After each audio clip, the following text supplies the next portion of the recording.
Hi everyone, আমরা আজকে ICT পরীক্ষা দিতে আসছি, কিন্তু দুঃখের বিষয় হলো যে আমাদের কারো পড়ালেখাও হয়নি, কিচ্ছু হয়নি।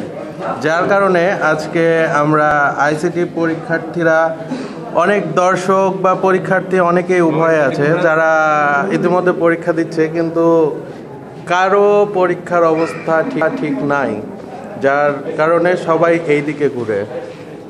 আসুক, সমস্যা কি? এমন অবস্থা, পরীক্ষার রুমে আমাদের টিচারও নেই, টিচারের রুম ফাঁকা, জায়গাও ফাঁকা। এটা ইউটিউবে ছাড়া হবে, পাগল দাঁড়াও।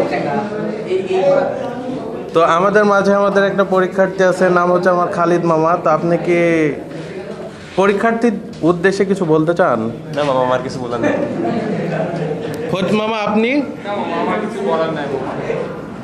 ইতিমধ্যে মনে হচ্ছে যে আমাদের টিচার চলে এসেছে। So good bye, tata, bye bye, again see you.